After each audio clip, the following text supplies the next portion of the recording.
नमस्कार, मैं आपकी होस्ट नेहा और आप देख रहे हैं टीवी द्वापरा। आज संभल में इस वक्त चर्चाओं में फिर से है और संभल की धरती से मिल रहे एक के बाद एक सबूत ये बता रहे हैं कि झूठ का मुलम्मा कितना भी चढ़ा लो लेकिन सच सामने आ ही जाता है। सनातन को दबाने और सनातन को छिपाने के लिए किस किस तरह के कुकृत्य किए गए, लेकिन कहते हैं ना, सच ज्यादा देर तक छिप नहीं पाता। चेकिंग तो बिजली चोरी की शुरू हुई थी, लेकिन इस बीच जो सामने आया वो उनकी आंखों से अंधकार की मोटी परत हटाने में शायद काम आए। जो कहते हैं कि भारत में अल्पसंख्यकों के साथ जुल्म होता है। अभी 46 साल से बंद पड़ा मंदिर प्रशासन ने खुलवाया ही था कि भक्तगण 46 साल से बंद पड़े इस मंदिर के खुलने से प्रसन्न होकर अपने आराध्य भगवान शिव शंकर का अभिषेक कर ही रहे थे कि पास ही के कुएं से ही माता पार्वती, भगवान गणेश जी और माता लक्ष्मी जी की खंडित मूर्तियां मिल गई। मंदिर के साथ बने कूप या कहे कुएं की खुदाई से बनी हुई 3 ईंटें भी मिली हैं। खुदाई के दौरान कुएं के अंदर और मूर्तियों के मिलने की संभावना है और खुदाई से वो मूर्तियां खंडित न हो जाए, इस डर को देखते हुए खुदाई फिलहाल रोक दी गई है।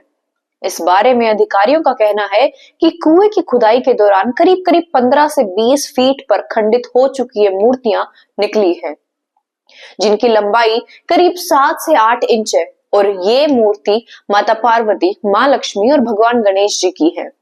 इससे पहले ये 46 साल से बंद पड़े मंदिर में शिवलिंग और भगवान हनुमान और भगवान कार्तिकेय की मूर्ति के अलावा नंदी जी की प्रतिमा मिली थी। अब अधिकारियों का कहना है कि कुएं और मंदिर की कार्बन डेटिंग कराई जाएगी। इसके लिए भारतीय पुरातत्व सर्वे को लेटर लिखा गया था ताकि मंदिर और मूर्ति से जुड़े काल और समय के साथ उनकी प्रामाणिकता का पता लगाया जा सके। संभल में सनातन के दबे हुए राज मिले तो उधर विधानसभा में सीएम योगी ने गर्जना कर ये बता दिया कि एक भी दोषी बख्शा नहीं जाएगा। सीएम योगी ने बाबरनामे के जिक्र से लेकर खटाखट को सफाचट कर डाला। तलाशी के दौरान पत्थरबाजी करते हुए घरों के छतों के ऊपर जो पत्थर रखे गए हैं, ये सारी विजुअल सब हमारे पास है और उसके अनुरूप ही कार्रवाई होगी। हाँ, ये जरूर आश्वस्त करते हैं कोई निर्दोष के खिलाफ कोई कार्रवाई नहीं होने वाली, अब तक नहीं हुई है, आगे भी नहीं होगी, लेकिन कोई दोषी होगा उसको कोई बचा भी नहीं पाएगा। यह भी मैं इस सदन के माध्यम से पूरे प्रदेश के अंदर बहुत स्पष्टता के साथ कहना चाहूंगा कि सरकार की जीरो टॉलरेंस की नीति पहले दिन से है। अपराध और अपराधियों के प्रति, दंगों और दंगाइयों के प्रति मैं कहता हूं, तो बाबरनामा भी कहता है कि हर मंदिर को तोड़ करके एक ढांचा खड़ा किया गया। आक्रामक अंदाज में सीएम योगी ने सपा को जमकर घेरा और दंगों की पूरी क्रोनोलॉजी को समझाते हुए यूपी में हुए एक एक दंगे का जिक्र किया। सीएम योगी ने विधानसभा में बाबरनामे का जिक्र कर कहा कि यह तो बाबरनामा भी कहता है कि हरिहर मंदिर को तोड़कर एक ढांचा खड़ा किया गया है। इसके साथ ही उन्होंने संभल को लेकर कहा कि भगवान विष्णु का 10वां अवतार उसी संभल में होगा। हमारा पुराण भी इस बात को कहता है कि भगवान विष्णु, श्री हरि विष्णु का 10वां अवतार संभल में ही होगा, उसी संभल में होगा। और ये तो केवल सर्वे की बात थी। माननीय न्यायालय के आदेश पर जिले का एडमिनिस्ट्रेटिव हेड, पुलिस अधीक्षक उस जिले की पुलिस फोर्स का मुखिया है। इनका दायित्व है कि शांतिपूर्ण तरीके से किसी सर्वे के कार्यक्रम को वहां पे संपन्न करना, माननीय न्यायालय के आदेश को अक्षरशः अनुपालन करना। और सर्वे 19 नवंबर को भी हुआ, 21 नवंबर को भी हुआ, 24 नवंबर को भी सर्वे का कार्य चल रहा था। और सर्वे के कार्य के दौरान पहले 2 दिन कोई भी शांति भंग नहीं हुई। तीसरे दिन जब 23 नवंबर को जुमे की नमाज के पहले और जुमे की नमाज के दौरान जिस प्रकार की तकरीरें दी गई, उन तकरीरों के बाद माहौल खराब हुआ और फिर उसके बाद जिस प्रकार की स्थितियां की गई थी वो सबके सामने है।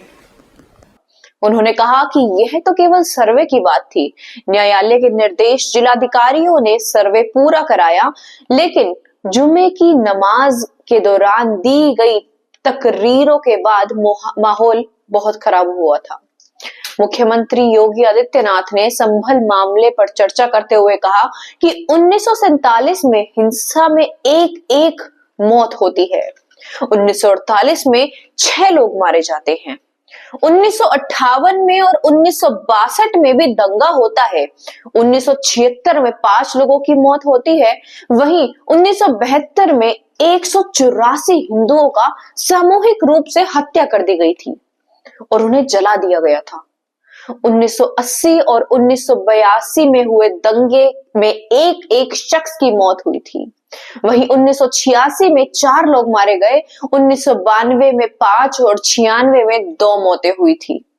सीएम योगी ने यूपी विधानसभा में पेश किए गए उन आंकड़ों के अनुसार 947 से अब तक संभल में 209 हिंदुओं की हत्या हुई है और एक बार फिर किसी ने निर्दोष हिंदुओं की हत्या के लिए एक शब्द भी नहीं कहा। सीएम योगी ने 46 साल से बंद पड़े मंदिर के खुलवाने पर कहा कि संभल में जो बजरंगबली का मंदिर निकल रहा है उसे इन लोगों ने 978 से खोलना नहीं दिया था। 22 कुएं किसने बंद किए थे? इन कुओं को भी बंद किया गया है। संभल में जिसने भी पत्थरबाजी की थी उसने माहौल खराब कर दिया था। एक भी शख्स बचने वाला नहीं है।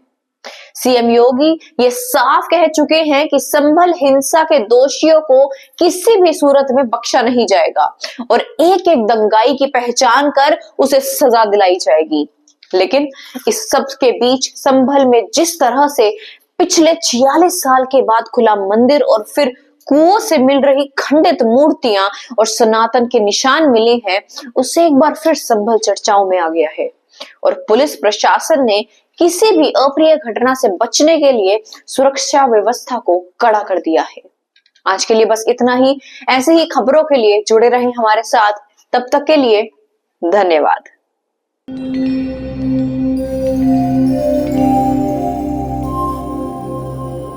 टीवी द्वापरा, संभवामि युगे युगे।